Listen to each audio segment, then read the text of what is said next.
وہ گھر ہمیشہ رہنے کی باغ ہے جن میں داخل ہوں گے. دیکھو اللہ تعالیٰ کیا بولتے ہیں نیک کاروں کے لیے, وہ گھر ہمیشہ رہنے کی باغ ہے جن میں یہ داخل ہوں گے, ان باغوں کے نیچے سے نہریں جاری ہوں گی. اس لیے جنت ہمیشہ ہرا بھرا رہتا ہے. جنتی آدمی کو کوئی تکلیف دقت نہیں ہونے کی وجہ سے پھل پھلالی بھی نیچے کی طرف جھکے ہوئے رہتے ہیں. آج دنیا میں پھل پھلالی کہاں ہے؟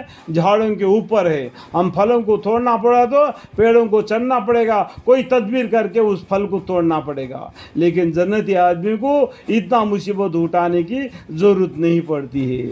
ان کے جو ان کا دل میں آئے گا وہ ان کے سامنے موجود ہوگا. اللہ تعالیٰ کی نعمتوں کو کھاؤ اس لیے کہ تم دنیا میں نیکوکار تھے. نیک کام کرنے والوں کا انجام اللہ تعالیٰ ہمیشہ رہنے کے باغ دیتے ہیں.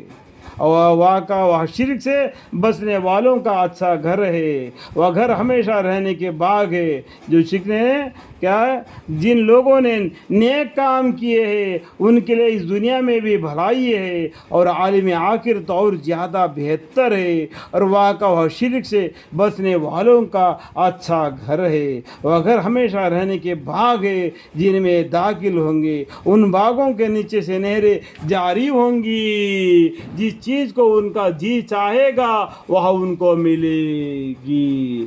ان کا دل میں جو چیز کو کھانا چاہتے ہیں وہ اللہ کے طرف سے ان کو ملے گی. اس طرح کا وعد اللہ تعالیٰ سب شرک سے بچنے والوں کو دے گا.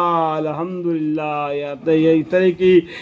اس طرح کے وعد اللہ تعالیٰ شرک سے بچنے ہیں. ایک اللہ کو عبادت کرتے ہیں, ان چیزوں پر ایمان لاتے ہیں. آمنت باللہ و ملائکتہ و کتبہ و رسلہ والیوم الآخر والقدر خیرہ و شرہ من اللہ تعالی بعض بعد الموت. ان ساتوں چیزوں پر ایمان لاتے ہیں. جو مصیبت پڑتے ہیں اس پر صبر کرتے ہیں, اللہ پر بھروسہ کرتے ہیں اور اللہ کے ساتھ کسی کو شرک نہیں ٹھہراتے ہیں. ایک اللہ کی عبادت کرتے ہیں, ایک قرآن کی تلاوت کرتے ہیں, لوگوں کو دین کی طرف دعوت دیتے ہیں.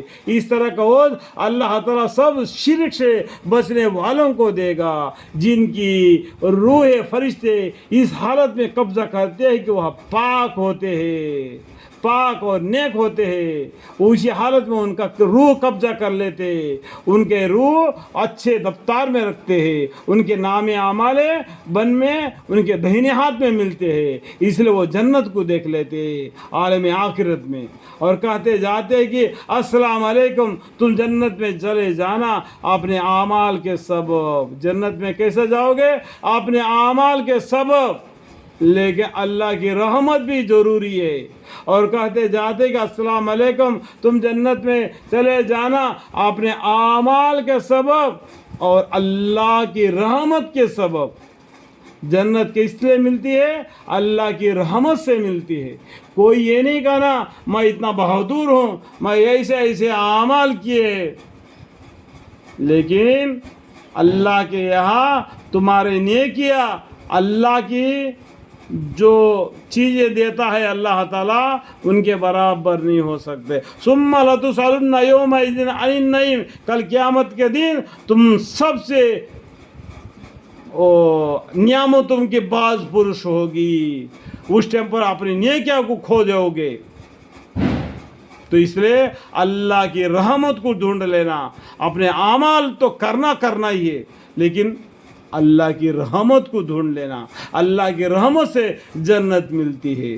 اللہ کی رحمت, اللہ کے فضل ہمیشہ ہم پر رہے اس گھر میں, اس گھر کے اوپر میرے بیوی, مجھے, میرے بیوی, میرے بچے, میرے پورے خاندان وسیلہ تا قیامت نسل با نسل, نسل با نسل ان سب کو دین اسلام کی تعلیم دے. قرآن کریم کو ہمیشہ گھر میں پڑھنے والے بنائے. ہمیشہ اس گھر میں قرآن کی تلاوت ہوتا رہے اور اللہ رسول کی باتیں چلتے رہے اور دین اسلام کے راہ پر اپنی زندگی بشر کرنے والے بنے. اور بھی ہم سے جو بھی غلطیاں کوتاہیاں ہو ہی جاتی ہے, ہم تو انسان گنہگار ہے ہی.